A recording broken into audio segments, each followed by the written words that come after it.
Bismillahirrahmanirrahim. Sahabat, video kali ini kami beri judul bagaimana seluruh kitab suci agama Samawi diganggu oleh para pendeta-pendetanya.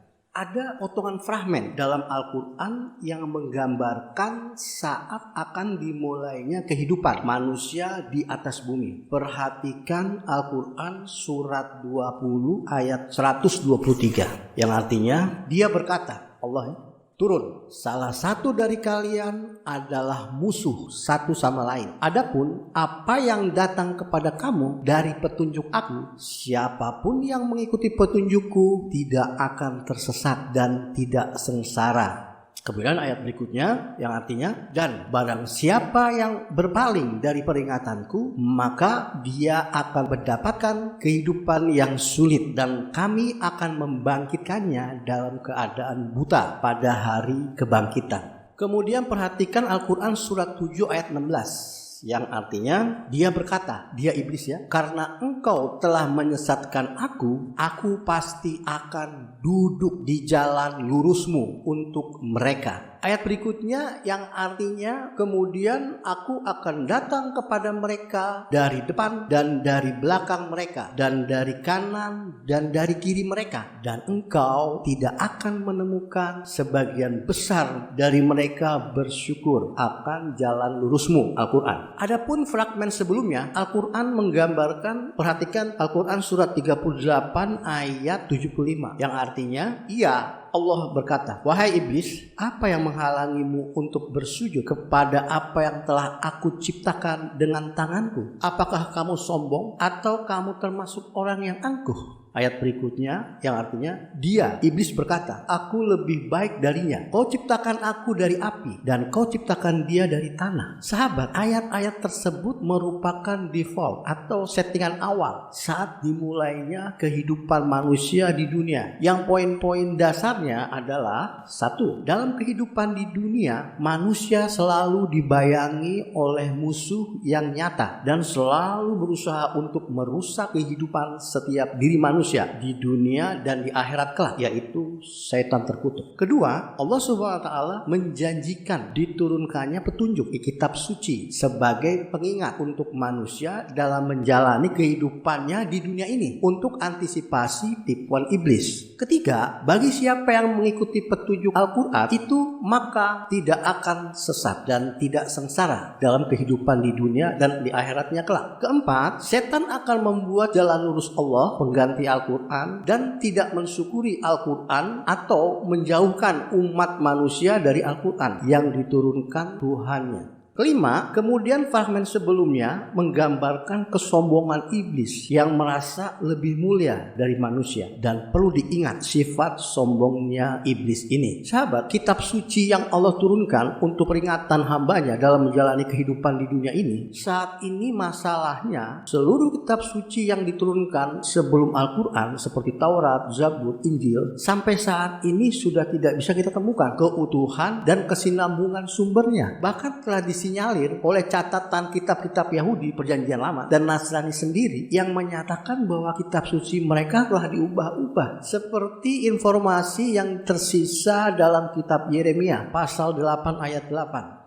Bagaimanakah kamu berani berkata, kami bijaksana dan kami mempunyai Taurat Tuhan? Sesungguhnya pena palsu menyurat sudah membuatnya menjadi bohong. Sahabat, bahkan sejak zaman Nabi Musa alaihissalam nampak sifat bedegilan dan tegar tengkuk Bani Israel masih tersisa catatan dalam kitab Ulangan pasal 31 ayat 26. Ambillah kitab Taurat ini dan letakkanlah di samping tabut perjanjian Tuhan Allahmu supaya menjadi saksi di situ terhadap engkau. Sahabat, itu dua catatan yang masih tersisa dalam Alkitab Bible yang menginformasikan bahwa kitab Taurat telah diubah oleh tangan-tangan kotor pendetanya. Kemudian Al-Quran pun menginformasikan hal serupa. Perhatikan Al-Quran surat 4 ayat 46 yang artinya di antara orang-orang Yahudi mereka memutarbalikkan kata-kata dari tempatnya dan selanjutnya. Kemudian Al-Quran dalam Al-Quran surat 5 ayat 15 yang artinya, hei ahli kitab, Rasul kami telah datang kepadamu untuk menjelaskan banyak hal yang kamu sembunyikan dari kitab. Telah datang kepadamu dari Allah cahaya dan kitab yang jelas. Sahabat, itu informasi dari kitab suci terakhir Al-Quran. Juga menyatakan bahwa kitab-kitab suci terdahulu telah dirusak oleh tangan-tangan pendetanya. Kemudian bagaimana dengan kitab Injil? Selain informasi dari Al-Quran tadi di atas, realitanya kitab Injil yang Allah SWT turunkan melalui Nabi Yesus alaihissalam saat ini telah digantikan dengan kitab-kitab Injil karangan pendeta-pendetanya. Seperti kitab Injil karangan Markus, kitab Injil karangan Matius, kitab Injil karangan Lukas, dan kitab Injil karangan Yohanes. Sebenarnya masih puluhan kitab-kitab Injil karangan lainnya, seperti kitab Injil karangan Thomas, kitab Injil karangan Yudas, kitab Injil karangan Filipus, Petrus, Magdalena, Yakobus, Bartolomeus, Barnabas, Matias, dan selanjutnya. Akan tetapi Injil-Injil itu kalah dukungan atau diaprokifkan, yang artinya disembunyikan, dan umat Kristen pun pura-pura tidak lihat. Sahabat, kitab Taurat, Zabur, dan Injil yang Allah turunkan tanpa ada jaminan akan ketersediaan dengan kesuciannya sepanjang masa. Lalu bagaimana umat Yahudi, kitabnya sudah diacak-acak, dan umat Nasrani, kitab Injil Yesusnya sudah tidak ada? Jawabannya jelas, telah menarik kitab-kitab terdahulu, Taurat, Zabur, dan Injil. Kemudian Tuhan yang sama menurunkan kitab pamungkas, yaitu Al-Quranul Karim. Bukan cuma untuk Bani Israel seperti Taurat, Zabur, dan Injil, tetapi rahmat bagi semesta alam. Berbeda dengan Al-Quran di mana sumber yang sama menyertakan kitab sucinya dengan jaminan akan kesuciannya. Perhatikan Al-Quran surat 15 ayat 9 yang artinya, sesungguhnya kami telah menurunkan zikir Al-Quran dan kami akan memeliharanya. Sahabat, ayat tersebut menginformasikan ketersediaan dengan jaminan dari Allah SWT akan kesucian dan kemurnian Al-Quran sampai akhir zaman. Mudah saja saat ini untuk membuktikan akan kesucian Al-Quran adalah hanya Al-Quran, kitab suci yang bisa tersimpan di dalam ingatan atau hafalan banyak orang sepanjang masa, dan juga tersimpan dalam tulisan di mana keduanya saling menguatkan kesuciannya. Selain itu, banyak teori-teori iptek, ilmu pengetahuan dan teknologi yang berkembang justru selalu berkesesuaian dengan pernyataan yang lebih dahulu dinyatakan dalam Al-Quran. Sahabat, kami selalu beri tantangan kepada semua makhluk Tuhan. Siapa yang bisa menunjukkan kesalahan dalam Al-Quran, maka saya angkat makhluk itu menjadi Tuhan. Kemudian perhatikan Al-Quran surat 3 ayat 164 yang artinya, sesungguhnya Allah sangat baik kepada orang-orang yang beriman ketika Dia mengutus di antara mereka seorang rasul dari kalangan mereka sendiri. Dia membacakan kepada mereka ayat-ayatnya dan mensucikan mereka dan mengajarkan mereka kitab dan hikmah, bahkan sebelumnya mereka dalam kesesatan. Kemudian Al-Quran surat 28 ayat 86 yang artinya, dan kamu tidak akan berharap bahwa kitab itu akan diberikan kepadamu kecuali sebagai rahmat dari Tuhanmu. Jadi jangan bersimpati kepada orang-orang kafir. Sahabat, banyak berulang penjelasan Al-Quran bahwasanya setiap manusia atau setiap pribadi yang telah dewasa harus mempelajari peringatan Al-Quran. Kemudian Al-Quran juga berulang menjelaskan keuntungan atau manfaat ketika kita memahami Al-Quran. Dan Al-Quran juga berulang menjelaskan kerugian atau ancaman bagi setiap pribadi dewasa yang tidak memahami peringatan atau tidak memperdulikan Al-Quran. Perhatikan Al-Quran surat 10 ayat 108 yang artinya, katakanlah, hei manusia, itu telah datang kepadamu al-haq dari Tuhanmu. Barang siapa yang mendapat petunjuk, maka dia hanya mendapat petunjuk untuk dirinya sendiri. Dan barang siapa yang sesat, maka dia hanya sesat untuk dirinya sendiri. Dan aku bukanlah wakilmu. Ayat berikutnya kan artinya, dan ikutilah apa yang diturunkan kepadamu dan bersabarlah sampai Allah menghakimi, dan dialah sebaik-baiknya hakim. Sahabat, jadi Al-Quran itu bukan cuma dipelajari oleh kiai, guru, ustadz, pendeta, dan seterusnya, tetapi harus dipelajari oleh setiap pribadi yang beriman kepada Allah dan hari akhir, yang kemudian ingin mendapatkan jalan yang lebih efisien dan nyaman ketika menjalani kehidupan di dunia ini. ini dan akhirat kelak. Perumpamaan manusia yang melalui kehidupan di dunia ini seperti seorang yang ingin melalui atau melintasi hutan belantara, kemudian diberi fasilitas sebuah kompas agar dapat berjalan dengan lurus sampai kepada arah tujuan melalui atau melintasi keluar dari hutan belantara. Namun orang fasik bodoh itu menolaknya fasilitas kompas yang disediakan tersebut dengan alasan dirasa dan difikirnya perasaan, pemikiran, dan akalnya mampu untuk menunjukkan jalan dan melalui setiap permasalahan yang dihadapi dalam kehidupan di dunia ini, dan mereka mengabaikan kompas, maka yang akan pasti terjadi adalah kesesatan, berputar-putar dalam hutan, tidak mengetahui jalan keluar hingga akhir hidupnya. Kompas itu adalah Al-Quran. Sahabat, berulang Al-Quran mengingatkan bahwa setan adalah musuh manusia yang sebenarnya, juga termasuk manusia yang sudah menjadi setan sebagai pemimpinnya. Akan tetapi setan beserta pembela dan pejuangnya tidak akan bisa berkelanjutan menipu manusia jika umat benar-benar memperhatikan dan memahami Al-Quran. Kami ulangi kembali Al-Quran surat 20 ayat 124 yang artinya, dan barang siapa berpaling dari peringatanku, maka dia akan mendapatkan kehidupan yang sulit, dan kami akan membangunkannya dalam keadaan buta pada hari kebangkitan. Sahabat, yang perlu kita garis bawahi, setan yang bersumpah untuk menipu dari depan, dari belakang, dari kanan, dan dari kiri kita adalah satu. Perhatikan Al-Quran surat 7 ayat 17 yang artinya di tengah langsung ya.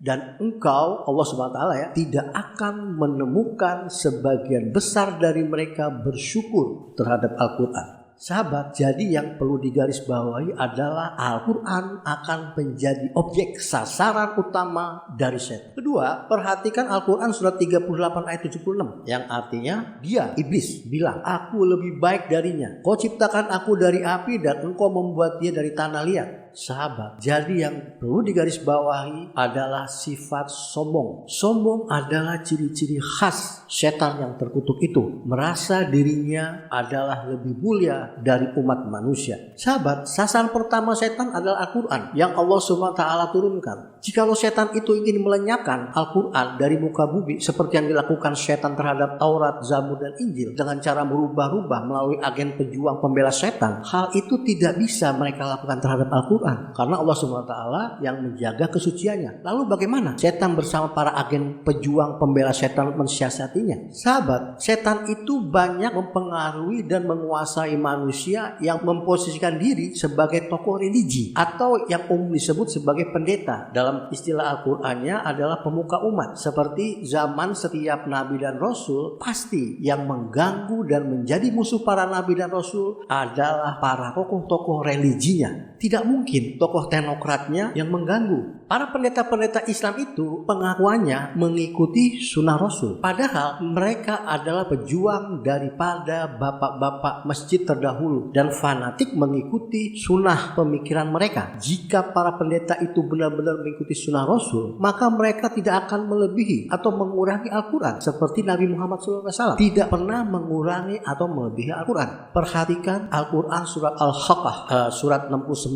ayat 44 sampai 46 yang artinya seandainya dia Muhammad ya mengatakan sebagian perkataan atas nama kami, ayat berikutnya, niscaya benar-benar kami pegang dia Muhammad ya pada tangan kanannya. Ayat berikutnya, kemudian benar-benar kami potong urat tali jantungnya. Urat tali jantungnya Muhammad ya. Sahabat, kalau agama Kristen mereka memiliki tokoh bapak-bapak gereja terdahulu seperti Papias, Irenaeus, Origen, Eusebius, dan seterusnya. Maka agama Islam tidak kalah banyak akan tokoh-tokohnya seperti Nu'man ibn Sabit dengan sebutan Imam Hanafi beserta jajaran imam mazhab lainnya, kemudian Al-Bukhari beserta jajaran penulis hadisnya, kemudian Ibnu Katsir beserta jajaran penafsir Al-Quran lainnya. Tanpa ada rasa hormat juga tanpa niat merendahkan, kami kepada seluruh bapak-bapak masjid terdahulu Bukan cuma karena tidak ada kewajiban untuk mengenal mereka atau ajaran-ajaran mereka. Lagi pula banyak di antara mereka, para bapak-bapak masjid terdahulu, hanya dinisbahkan oleh para murid-muridnya. Yang artinya kemungkinan besar mereka, para bapak-bapak masjid terdahulu itu, tidak mengetahui apa yang dilakukan murid-murid generasi berikutnya yang menggunakan namanya untuk penamaan aliran pandangan agama Islam. Sahabat, Nu'man itu Sabit atau Imam Hanafi beserta jajaran imam mazhab yang lainnya, hingga saat ini murid atau pengikutnya merasa kitab ajarannya lebih lengkap dari Al-Quran dalam penetapan hukum fikih dalam agama Islam. Kemudian mereka, para imam mazhab, menetapkan hukum halal, haram, wajib, sunnah, dan seterusnya yang Allah SWT tidak pernah tetapkan. Mereka merasa lebih hebat dari Allah SWT.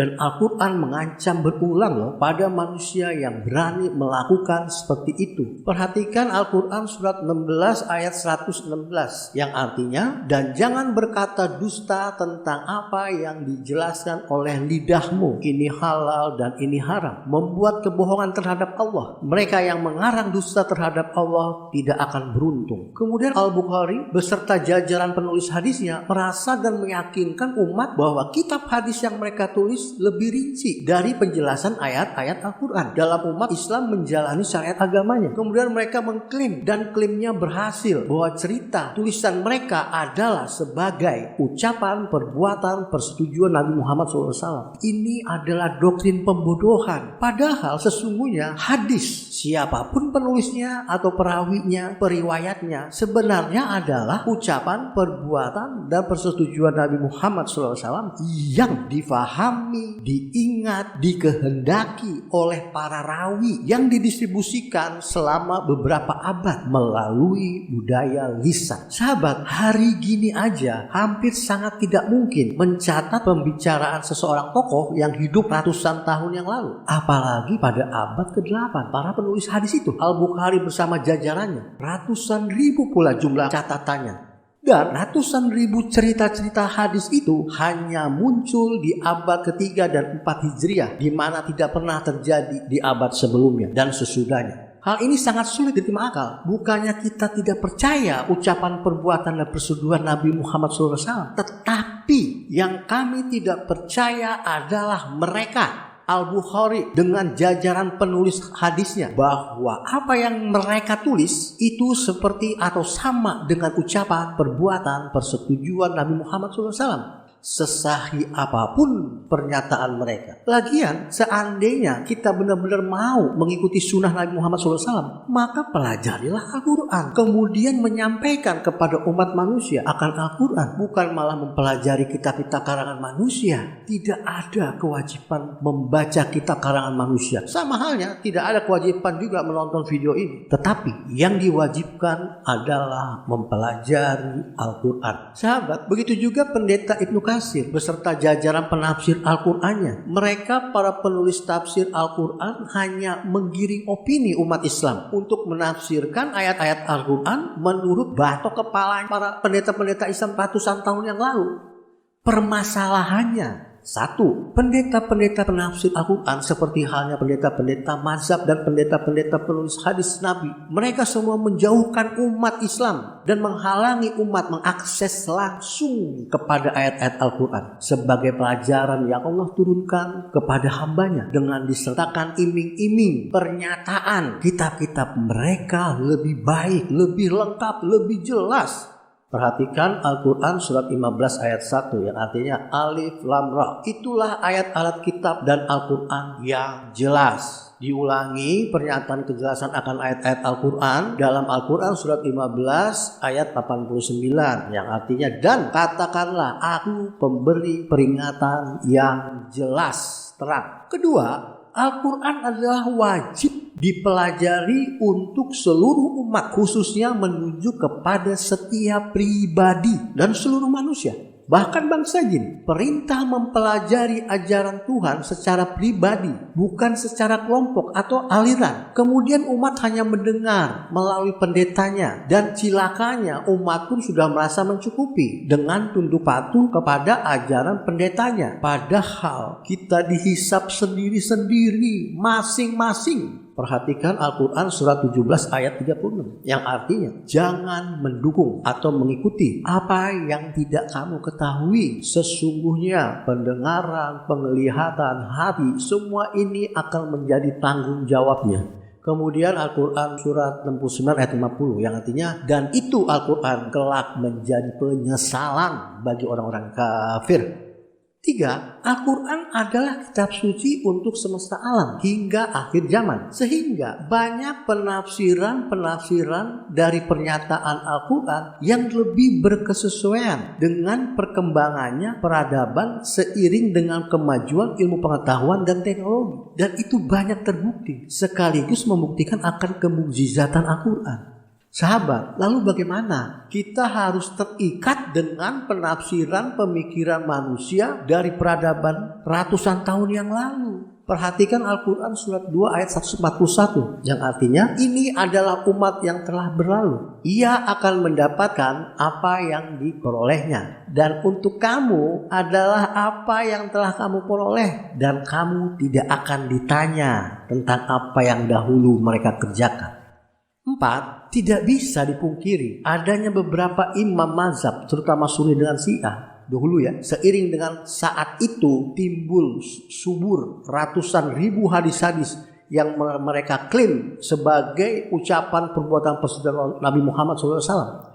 Mereka memiliki tafsiran Al-Quran sendiri-sendiri yang masing-masing tafsirannya dipengaruhi oleh hadis-hadis yang baru ditemukan. Dan tafsirannya pun mendukung pemikiran, pendapatan, pandangan sosial dan politik pribadi mereka. Sehingga mudah dipastikan hasil opini atau tafsiran Al-Qurannya akan tersandra oleh kepentingan sosial dan politik pribadi mereka. Sahabat, awalnya dulu hanya Taurat yang Allah SWT turunkan kepada Nabi Musa pada saat itu. Kemudian beberapa waktu berlalu, para pendeta-pendeta Yahudi terdahulu membuat Talmud, ditiru oleh pendeta Islam. Itu kurang lebihnya seperti kitab fikih, hukum-hukum yang dibuat oleh para pendeta-pendeta Islam terdahulu. Kemudian selanjutnya pendeta-pendeta Yahudi terdahulu itu membuat Misnah, ditiru pula oleh pendeta-pendeta Islam itu. Itu kurang lebih seperti kitab-kitab tafsir yang dibuat oleh para pendeta-pendeta Islam sejak dahulu. Sahabat, jadi demikian setan dan pembela pejuangnya menjauhkan umat Islam dari kitab sucinya sebagai peringatan Allah kepada hambanya tanpa menghilangkan Al-Quran aslinya. Dengan membuat kitab-kitab fikih, kitab-kitab hadis, kitab-kitab tafsir. Dan Rasul berkata dalam Al-Quran surat 25 ayat 30. Yang artinya, dan utusan itu berkata, ya Tuhan, sesungguhnya umatku telah meninggalkan Al-Quran ini. Sahabat, selanjutnya kita perlu mengenal sifat atau karakter pendeta-pendeta Islam sebagai pejuang dan pembela setan. Sebelumnya kita kembali kepada Al-Quran surat 38 ayat 76 yang artinya dia, iblis ya, berbilang, aku lebih baik darinya. Kau ciptakan aku dari api dan engkau membuat dia manusia dari tanah liat. Sahabat, kesombongan adalah ciri khas iblis dengan keyakinannya bahwa dirinya lebih mulia dari manusia. Demikian pula manusia Islam pembela pejuang setan walaupun menyandang sebutan pendeta Islam.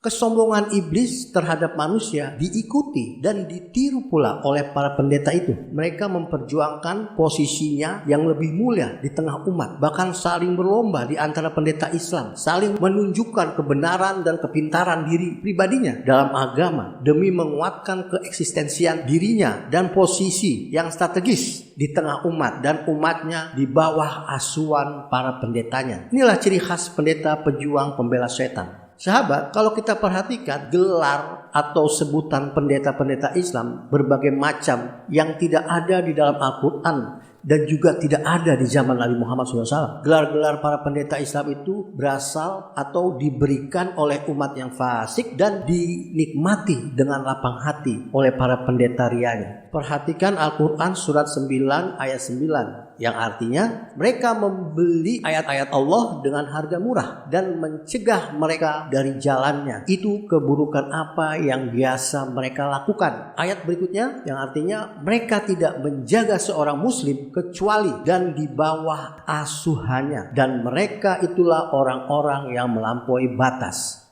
Kemudian perhatikan Al-Quran surat 58 ayat 18 yang artinya pada hari Allah membangkitkan mereka semua dan mereka akan bersumpah demi Dia sebagaimana mereka bersumpah kepadamu dan mengira bahwa mereka ada di atas mereka semua. Ingat, mereka adalah pembohong. Ayat berikutnya yang artinya setan mengalahkan mereka dan membuat mereka lupa mengingat Allah. Itu adalah pembela pejuang setan. Bukankah pembela pejuang setan itu yang rugi? Sahabat, dari ayat-ayat Al-Quran di atas, sifat setan yang merasa lebih mulia dari manusia diserap dan dipraktikkan oleh para pendeta-pendeta Islam. Diawali dengan menyandang gelar guru, kiai, wali, habaib, dan seterusnya. Kemudian dilengkapi dengan aksesoris, mahkota, kupluk, sorban, dan pakaian yang tampil berbeda dengan norma masyarakat umumnya. Setiap tampil di tengah umat diletakkan posisi dan singgasana yang menunjukkan kemuliaan para pendeta ketimbang umatnya. Umatnya memberi salam dengan membungkukkan dan mencium tangan pendetanya. Dalam Al-Quran surat 9 ayat 9 diistilahkan di mata asuhan. Umat diposisikan sebagai asuhannya. Perhatikan Al-Quran surat 39 ayat 3. Yang artinya sesungguhnya bagi Tuhanlah agama yang murni dan orang-orang yang mengambil wali selain Dia kami tidak menyembah mereka kecuali agar mereka mendekatkan kami kepada Allah. Sesungguhnya Allah akan memutuskan di antara mereka dalam apa yang mereka sembunyikan. Allah tidak memberi petunjuk kepada orang yang berdusta. Sahabat, bahkan tidak sedikit umat yang di bawah asuhannya diperalat atau dimanfaatkan demi kepentingan dunia para pendetanya dalam bisnis, politis, ideologis, atau alirannya demi pelestarian nama pendeta di posisi strategis di tengah umat. Para pendeta-pendeta Islam itu yang menjandang gelar mursyid, ustadz, guru, dan seterusnya yang memang pantas dan cocok dengan kata kerja mengajar, bukan kata kerja menyampaikan. Ditambah pula dengan materi pelajaran memang cocok karena yang mereka ajarkan adalah ilmu-ilmu yang berasal bukan dari Allah SWT. Walaupun kuliah jurusan agama Islam di Timur Tengah, 100% ilmu yang mereka pelajari adalah ilmu yang berasal dari manusia, yaitu bapak-bapak masjid terdahulu. Kalau saja mereka mengatakan bahwa mereka belajar kitab suci Al-Quran, sebenarnya mereka belajar ilmu Al-Quran melalui kitab-kitab tokoh atau bapak-bapak masjid terdahulu. Mereka belajar ilmu Al-Quran menurut kitab-kitab tokoh imam mazhab sipulan-sipulan. Mereka belajar ilmu Al-Quran menurut kitab-kitab tokoh penulis hadis sipulan-sipulan. Mereka belajar ilmu Al-Quran menurut kitab-kitab tokoh penafsir Al-Quran sipulan-sipulan. Terbukti sudah seperti yang setan ancamkan dalam Quran surat 7 ayat 16 yang artinya di tengah ya, aku pasti akan duduk di jalan lurusmu, Al-Quran, untuk mereka. Sahabat, kita menafsirkan secara pribadi kita sendiri itu tidak masalah. Namun ketika setiap pribadi menafsirkan Al-Quran kemudian mengajak orang untuk mengikuti tafsiran atau opini kita, itulah pokok awal perpecahan umat Islam. Seperti yang dilakukan para imam, pendeta-pendeta Islam terdahulu atau bapak-bapak masjid awal, para imam mazhab, para penulis tafsir dan para penulis hadis.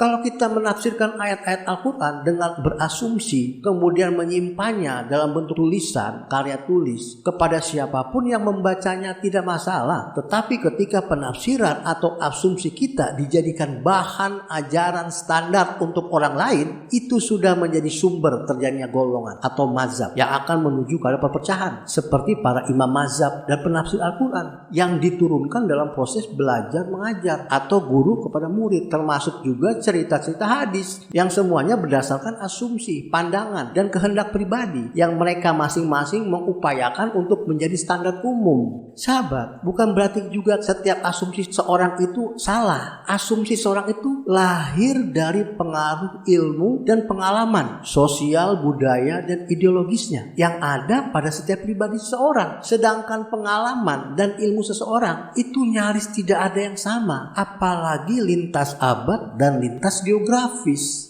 Jangan pernah mengatakan haram jika Al-Quran tidak pernah mengharamkannya, walaupun pribadi kita sangat tidak menyukainya. Begitu juga jangan pernah mengatakan wajib jika Al-Quran tidak pernah mewajibkannya, walaupun kita sangat menyukainya. Intinya, tidak boleh opini kita terhadap Al-Quran dijadikan standar umum dengan cara dijadikan materi pembelajaran melalui proses belajar mengajar agama, di mana opini itu pastinya tidak ada dalam Al-Quran seperti ajaran-ajaran fikih. Perhatikan Al-Quran surat 45 ayat 17 yang artinya, dan kami berikan kepada mereka bukti-bukti yang jelas tentang hal itu, dan mereka tidak berselisih kecuali setelah ilmu datang kepada mereka karena persaingan di antara mereka. Dan selanjutnya, kemudian perhatikan Al-Quran surat 3 ayat 19 yang artinya, sesungguhnya agama di sisi Tuhan adalah Islam, dan orang-orang yang diberi kitab tidak berselisih kecuali setelah datang ilmu kepada mereka karena dengki di antara mereka sendiri. Kemudian perhatikan Al-Quran surat 4 ayat 82 yang artinya, apakah mereka tidak merenungkan Al-Quran?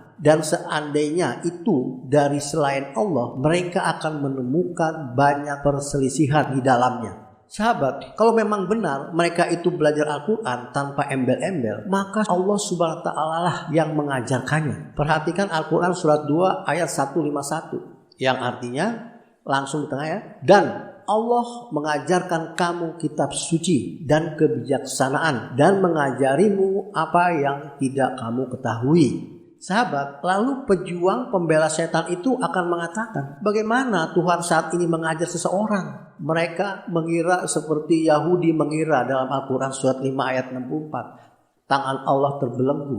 Perhatikan Al-Quran surat 2 ayat 282 yang artinya langsung di tengah ya, dan takutlah akan Allah dan Allah akan mengajarimu dan Allah Maha mengetahui segala sesuatu. Sahabat, jadi syarat belajar dengan Allah SWT hanya dengan memiliki rasa takut kepada Allah SWT. Walaupun hanya dibantu Google Translate untuk menerjemahkan Al-Quran berkata. Kemudian perhatikan Al-Quran surat 19 ayat 12 yang artinya, wahai Yahya, pegang kitab ini dengan kuat, pelajari sungguh-sungguh, dan kami beri dia hikmah ketika dia masih muda. Sahabat, Allah mengajari setiap orang seperti Allah mengajari manusia fasih berbicara. Semua orang Allah yang ajari fasih berbicara. Apakah ada orang yang mengaku, oh si fulan saya mengajari dia bicara? Gak ada. Perhatikan Al-Quran surat 55 ayat 4 yang artinya dia mengajarinya kefasihan berbicara. Kemudian Al-Quran surat 96 ayat 4 yang artinya, siapa Tuhan yang mengajari dengan pena? Ayat berikutnya artinya mengajari manusia apa yang tidak dia ketahui. Atau seperti Allah mengajari Nabi Daud dalam Al-Quran surat 21 ayat 80 yang artinya, dan kami Allah ya mengajarinya membuat pakaian baju perang untukmu Daud alaihissalam, dan selanjutnya.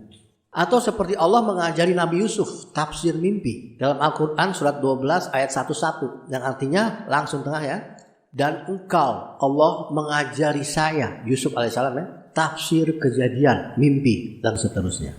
Sahabat, lalu apa perbedaan antara sifat karakter para rasul dan para pengamal sunnah rasul dengan karakter para pendeta-pendeta agen dari setan? Pertama, para rasul dan pengamal sunnah rasul hanya menyampaikan. Perhatikan Al-Quran surat 4 ayat 58 yang artinya, sesungguhnya Allah memerintahkanmu untuk menyampaikan amanah kepada pemiliknya dan seterusnya. Perhatikan juga Al-Quran surat 5 ayat 76 yang artinya, wahai Rasul, sampaikan apa yang telah diturunkan kepadamu dari Tuhanmu, dan jika kamu tidak melakukan itu maka kamu belum menyampaikan pesannya, dan selanjutnya. Kemudian perhatikan Al-Quran surat 13 ayat 40 yang artinya langsung di tengah ya, itu hanya atasmu Muhammad SAW ya untuk menyampaikan dan atas kami hisab.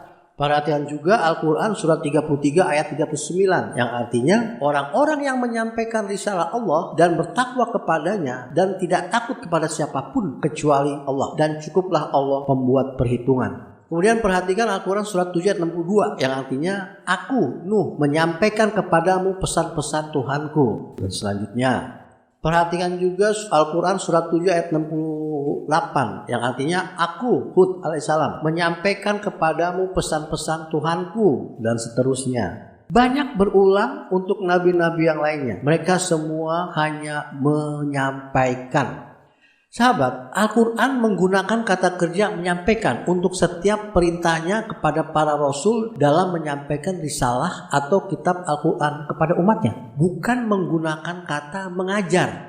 Tetapi sahabat, berbeda dengan guru, ustadz, mursyid, dan seterusnya. Mereka adalah profesi atau pekerjaan yang menerima bayaran dengan latar belakang memiliki pendidikan dan keahlian. Dan untuk memenuhi kebutuhan finansial mereka adalah dari pekerjaannya. Sahabat, kewajiban kita dalam mengikuti sunnah Rasul itu adalah hanya menyampaikan, bukan dengan istilah mengajar. Jika dalam menyampaikan itu tidak ada bayaran dan juga tidak ada keterikatan hubungan antara personal yang menyampaikan dengan personal yang menerima atau penerima. Perhatikan Al-Quran surat 6 ayat 90 yang artinya, langsung di tengah ya, katakanlah aku tidak meminta imbalan apapun darimu. Al-Quran itu hanyalah peringatan bagi seluruh dunia. Kemudian juga dalam Al-Quran surat 10 ayat 72 yang artinya, jika kamu berpaling, maka aku tidak meminta imbalan darimu. Padahal saya hanya dari Allah. Dan aku diperintahkan untuk menjadi kaum yang berserah diri. Dan banyak lagi berulang ayat-ayat senada ini. Perbedaan berikutnya ada hubungannya atau relasi, keterikatan antara guru dan umat yang diajarkan, yang disebut dengan murid. Jadi dalam proses belajar dan mengajar, itu ada relasi guru dan murid, di mana hubungan relasi itu memiliki hierarki yang berbeda, di mana guru lebih tinggi dan lebih mulia dari yang diajarnya atau dari muridnya, sehingga refleksinya murid harus menghormati guru dan murid harus menghargai guru, di antaranya dengan bayaran. Hal ini telah memenuhi Al-Quran surat 9 ayat 10 yang artinya mereka tidak menjaga seorang mukmin kecuali dan di bawah asuhannya di mata, dan mereka itulah orang-orang yang melampaui batas. Sahabat, dari perbedaan derajat kemuliaan itu pun memenuhi kesamaan dengan kesombongan iblis terhadap manusia, seperti pada Al-Quran surat 38 ayat 76 di atas. Efek dari proses belajar dan mengajar agama seperti ini yang menjadikan perpecahan umat Islam. Kenapa? Karena para adik-adik lulusan Timur Tengah, mereka itu yang banyak mengisi mimbar-mimbar agama Islam. Seperti yang kami telah sampaikan di atas. Mereka di Timur Tengah tidak belajar Al-Quran, tetapi mereka belajar kitab-kitab bapak-bapak masih terdahulu yang katanya materinya adalah Al-Quran. Kitab ini karangan ulama itu, kitab itu karangan ulama ini, yang mana hasil pandangan setiap batok kepala gurunya. Dan di antara mereka pun kerap terjadi perselisihan, saling menyesatkan, saling mengkafirkan. Perhatikan Al-Quran surat 42 ayat 14 yang artinya, dan mereka tidak berpecah belah kecuali setelah pengetahuan datang kepada mereka dari persaingan di antara mereka sendiri. Dan jika bukan karena satu kalimat yang mendahului dari Tuhanmu untuk jangka waktu yang telah ditentukan, itu akan diputuskan di antara mereka. Dan orang-orang yang mewarisi kitab setelah mereka, ada keraguan yang mencurigakan daripadanya ilmu mereka itu. Sebelum kami akhiri video ini, kami menyampaikan pesan, pelajarilah Al-Quran yang diawali dengan menanam rasa takut kepada Allah Subhanahu wa Ta'ala. Kami ulangi, walaupun hanya menggunakan Google Translate untuk menerjemahkan Al-Quran per kata, realitanya bahasa Arab klasik yang digunakan Al-Quran tidak ada perubahan dalam standar bahasa Arab modern MSA. Bukan hanya karena telah menjadi bahasa liturgi sehari-hari sejak abad ke-6, bahasa Arab klasik dijadikan pula bahasa resmi puluhan negara Arab dan bahasa kebudayaan. Insya Allah, Allah Subhanahu wa Ta'ala mengajarkan apa yang manusia tidak tahu, dan tinggalkan semua kitab-kitab karangan manusia, dan kita persembahkan segala kehormatan kita hanya untuk Allah Subhanahu wa Ta'ala. Demikian sahabat materi kali ini. Jika ada yang salah atau mau dikomentari, silakan komentar di ruang komentar di bawah ini. Insya Allah kami tanggapi. Wabillahi taufiq wal hidayah. Walhamdulillahirabbil alamin.